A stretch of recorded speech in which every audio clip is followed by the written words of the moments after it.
कहानी की शुरुआत होती है एक टकले और मजबूत आदमी ब्रैडली को दिखाते हुए, जो पेशे से एक कार मैकेनिक होता है। रोज की तरह ब्रैडली एक खराब कार लेकर गैरेज पहुंचा, लेकिन वहां पहुंचकर उसने देखा कि गैरेज का मालिक बेसब्री से उसका ही इंतजार कर रहा था, जिस पर वो थोड़ा हैरान हो जाता है। फिर गैरेज का मालिक उसे अपने ऑफिस में बुलाता है। ये सुनकर ब्रैडली समझ जाता है कि उसे नौकरी से निकाला जाने वाला है, और ठीक ऐसा ही होता है। मालिक उससे कहता है कि आजकल गैरेज आर्थिक संकट से गुजर रहा है, इसलिए वो कुछ वर्कर्स को मजबूरन निकाल रहा है। लेकिन ये केवल एक बहाना था, क्योंकि ब्रैडली थोड़ा सख्त किस्म का आदमी होता है, जिसे हटाकर मालिक किसी ऐसे आदमी को काम पर रखना चाहता था जो उसकी चमचागिरी करे। अब क्योंकि ब्रैडली एक सख्त आदमी था, इसलिए वो मालिक से बिना बहस किए लॉकर रूम में जाकर अपना सामान निकालता है और अपनी कार लेकर चुपचाप घर के लिए निकल जाता है। और हाँ दोस्तों, यही से ब्रैडली की जिंदगी का डाउनफॉल शुरू होता है, जो सीधा कहानी के अंत तक उसके साथ चलता है।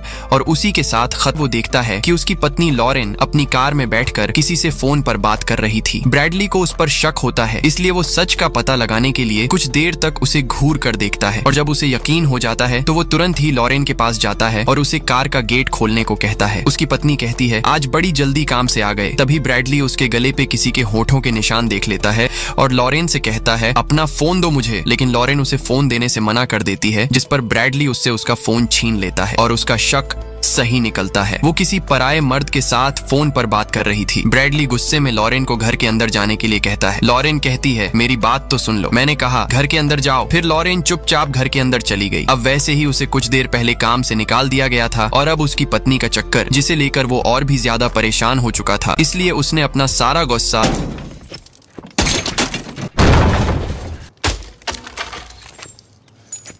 वो इतना ज्यादा गुस्से में था कि उसे पता ही नहीं लगा कि कब उसके हाथ बुरी तरह से जख्मी हो गए। इसके बाद वो खुद को शांत करता है और घर के अंदर जाता है और भाभी जी से सवाल करता है कि वो कितने दिनों से दूसरे आदमी के साथ है। लॉरेन सब कुछ बता देती है कि पिछले 3 महीनों से उसका किसी और के साथ चक्कर चल रहा है। दरअसल ब्रैडली की पत्नी का कुछ दिन पहले अबॉर्शन हुआ था, जिसकी वजह से वो उदास रहती थी, और अक्सर ब्रैडली अपने कामों में व्यस्त रहा करता था, जिसकी वजह से लॉरेन घर में अकेली और काफी उदास महसूस करा करती थी, और इसी कमी को पूरा करने के लिए उसे दूसरे आदमी का सहारा लेना पड़ा। ब्रैडली को उसकी बातें सुनकर एहसास हुआ कि उसे लॉरेन को वक्त देना चाहिए था, और वो लॉरेन से इस बात के लिए माफी भी मांगता है, और वो कहता है कि आज से और अभी से दोनों एक नई जिंदगी की शुरुआत करेंगे। लॉरेन मान जाती है। इसके बाद ब्रैडली लॉरेन को बताता है कि उसे काम से निकाल दिया गया है, और अब से वो गिल नाम के एक आदमी के लिए काम करेगा, जो एक ड्रग लॉर्ड है। गिल का नाम सुनते ही लॉरेन साफ साफ मना कर देती है कि वो गिल के साथ काम नहीं करेगा, और कहती है, तुमने ही कहा था कि तुम गिल के साथ कभी काम नहीं करोगे। ब्रैडली कहता है, हाँ, लेकिन ऐसी हालात में हम खुशहाल परिवार की तरह नहीं रह सकते। परिवार चलाने के लिए पैसे की जरूरत होती है, और फिलहाल मेरे पास कोई और रास्ता नहीं है। वो लॉरेन से ये भी कहता है कि वो ये काम पूरी सावधानी के साथ करेगा। इसके बाद कहानी 18 महीने आगे चली जाती है, जहां ब्रैडली का काम एक अपार्टमेंट में।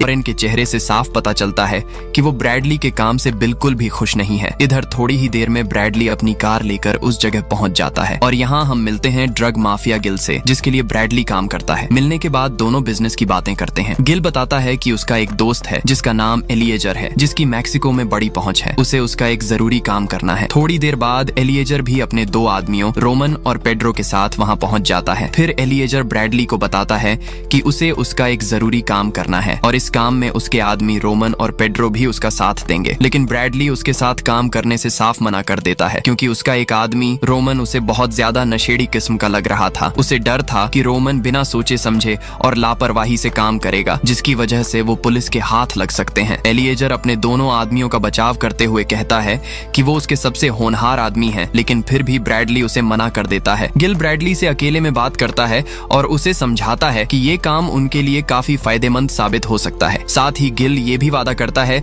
कि जब ब्रैडली का बच्चा पैदा होगा तो उसे 3 महीने की छुट्टी मिलेगी। थोड़ा सोचने के बाद ब्रैडली मान जाता है और एलिएजर से कहता है कि इस काम की पूरी जिम्मेदारी वही लेगा, और काम के दौरान उसके दोनों आदमियों को उसकी बात माननी होगी। एलिएजर मान जाता है। फिर ब्रैडली रोमन का एक छोटा सा इम्तिहान लेता है और उससे पूछता है, रोमन, अगर मैं कहूँ पुलिस को उस पर शक नहीं होगा? फिर ब्रैडली पीछे से जाकर पहले पेड्रो को गोली मार देता है और फिर रोमन को भी, लेकिन अफसोस पुलिस वाले उसे गिरफ्तार कर लेते हैं। इसके बाद उसे पूछताछ के लिए लाया जाता है। वहाँ एक डिटेक्टिव वॉटकिंस उससे ड्रग्स के बारे में पूछता है और ये भी पूछता है कि वो वहाँ क्या कर रहा था वगैरह वगैरह। ब्रैडली उसे गुमराह करने की कोशिश करता है, मगर डिटेक्टिव को शक हो जाता है कि ब्रैडली एक चालाक आदमी है और उस डिटेक्टिव को उसके खिलाफ कोई ठोस सबूत नहीं मिलता, लेकिन उसने 2 लोगों की हत्या की थी जिसकी वजह से वो फंस जाता है। कोर्ट में पेशी से पहले उसे एक आखिरी बार अपनी पत्नी से मिलने दिया जाता है। ब्रैडली लॉरेन से कहता है कि वो अपना और उनके होने वाले बच्चे का ख्याल रखे। ब्रैडली ने अवैध कामों से इतने पैसे कमा लिए थे कि उसकी पत्नी और बच्चा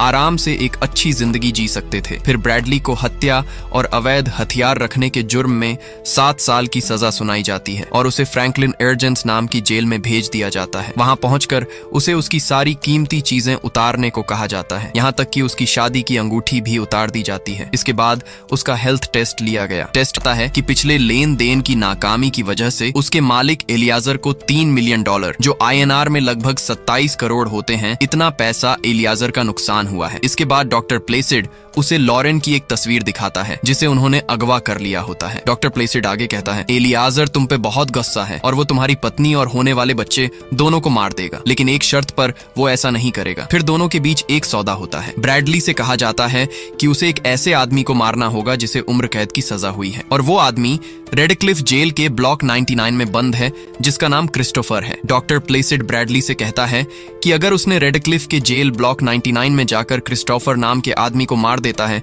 तो एलियाजर उसे माफ कर देगा और उसकी पत्नी और बच्चे दोनों को भी छोड़ दिया जाएगा। ये सुनकर ब्रैडली पूरी तरह हताश हो जाता है। उसे समझ नहीं आता कि उसे ये करना चाहिए या नहीं। इसके बाद आंद्रे उसे उसकी सेल में वापस ले ही जा रहा होता है। फिर उसने चुपचाप अपनी बनियान उतारी और उससे नाक ढकी और सो गया। कुछ देर बाद एक गार्ड ने उसके सेल का दरवाजा खटखटाया और उसे 60 मिनट के लिए बाहर जाने दिया गया ताजी हवा लेने के लिए। बाहर आकर ब्रैडली क्रिस्टोफर को ढूंढने लगता है। तभी एक आदमी उसके पास आता है जिसका नाम डेरेक था। ब्रैडली ने डेरेक से पूछा, क्या तुम क्रिस्टोफर को जानते हो? ये सुनकर डेरेक ने साफ कहा कि रेडक्लिफ जेल में क्रिस्टोफर नाम का एक भी कैदी नहीं है, जिसे सुनकर ब्रैडली हैरान हो जाता है। फिर ब्रैडली कैदियों के एक ग्रुप के पास जाने का सोचता है जो सामने कसरत कर रहे होते हैं, लेकिन डेरेक उसे उनके पास जाने से मना करता है क्योंकि वो सभी के सभी साइको होते हैं। लेकिन ब्रैडली फिर भी उनके पास चला जाता है, जिसके बाद वो कैदी ब्रैडली पे भड़क जाते हैं। ब्रैडली भी उन्हें लड़ने के लिए उकसाने लगता है और यहाँ भी ब्रैडली उनके साथ मारपीट करना शुरू कर देता है, और वो ये सब जानबूझकर कर रहा था ताकि उसे खतरनाक। ब्रैडली को वहां ले जाकर सबसे पहले उसे पस्त करने के लिए रिमोट कंट्रोल्ड इलेक्ट्रॉनिक शील्ड पहनाकर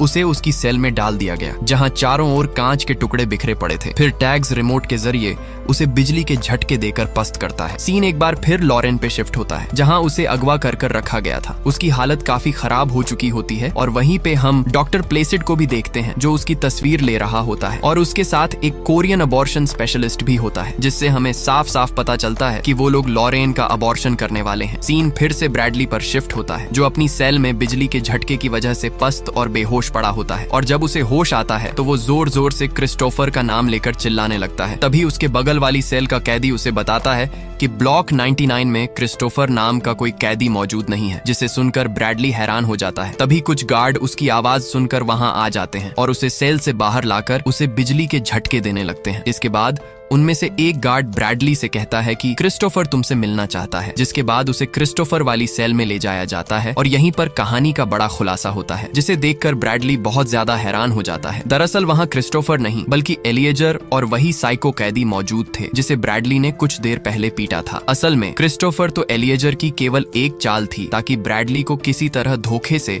ब्लॉक 99 में लाकर उससे बदला लिया जा सके, क्योंकि एलिएजर को ब्रैडली की वजह से $3 मिलियन का नुकसान हुआ होता है और साथ ही ब्रैडली के पकड़े जाने की वजह से वो भी पकड़ा गया होता है। ऊपर से ब्रैडली ने पेड्रो को भी मार डाला जो उसकी बहन का पति था, इसलिए देकर अपनी तरफ कर लिया होता है। इसके बाद लगातार ब्रैडली को बिजली के झटके देकर पस्त किया जाता है। फिर एलिएजर उसे उसकी पत्नी की तस्वीर दिखाता है जो डॉक्टर प्लेसिड ने भेजी होती है। एलिएजर उससे कहता है कि अब ना तो वो बचेगा और ना ही उसका परिवार। इसके बाद उसे बुरी तरह पीटकर वापस उसकी सेल में घसीट कर डाल दिया जाता है और उस इलेक्ट्रॉनिक शील्ड का रिमोट एलिएजर के पास ही होता है, जो ब्रैडली को लगातार बिजली के झटके दे देकर तड़पा रहा होता है। ब्रैडली पूरी तरह से पस्त और हताश हो चुका होता है क्योंकि अपने परिवार को बचाने की उसकी सारी कोशिश अब बेकार हो चुकी थी। इसके बाद वो अपने बगल वाली सेल के कैदी से बातचीत करता है और उसी दौरान एक तरकीब लगाता है और अपने जूते की सोल निकालकर शील्ड के सेंसर पर लगा देता है, जिससे उसे झटके लगना बंद हो जाते हैं। थोड़ी देर बाद गार्ड फिर से आते हैं। जब वो गार्ड उसे सेल में वापस जाने को कहते हैं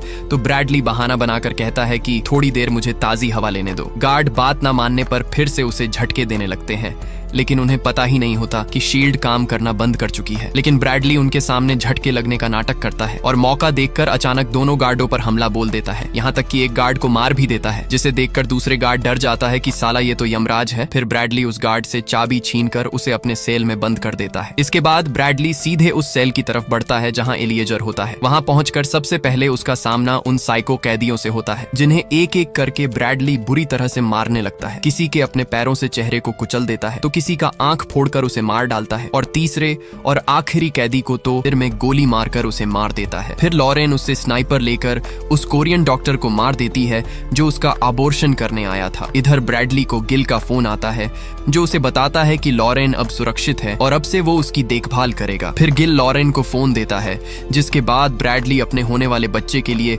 आखिरी शब्द कहता है कि बड़े होकर एक अच्छा इंसान बनना, स्वस्थ रहना, समझदार रहना और एक अच्छी जिंदगी जीना। ब्रैडली बहुत उदास होता है क्योंकि वो जानता है कि अब वो अपने बच्चे को कभी नहीं देख पाएगा। बाहर गुस्से में खड़ा टैग्स उससे पूछता है कि अब खत्म हुआ तुम्हारा रोना धोना, जिस पर ब्रैडली कहता है कि बस मुझे 1 मिनट और दो। फिर वो वापस अपनी सेल में जाता है और एलिएजर को बेरहमी से मारना शुरू कर देता है। वो उसे तब तक मारता है जब तक उसका सिर धड़ से अलग नहीं हो जाता। आखिरकार टैग्स का सब्र टूट जाता है और वो अंदर आकर ब्रैडली के सिर में गोली मार देता है और वहीं ब्रैडली की मौत हो जाती है। और इसी के साथ आज की हमारी कहानी यही खत्म होती है, जिससे हम सीखते हैं कि ब्रैडली की तरह हमारे जिंदगी में भी कभी कभी मुसीबतें टूट पड़ती हैं, लेकिन इसका ये मतलब नहीं कि हम गलत रास्ता चुन लें। मेरी ये बात याद रखना, दोस्त की गलत काम का नतीजा हमेशा गलत ही होता है, जैसा कि ब्रैडली के साथ हुआ। खैर, ज्यादा ज्ञानी बाबा बन रहा हूँ, तो चलो मिलते हैं।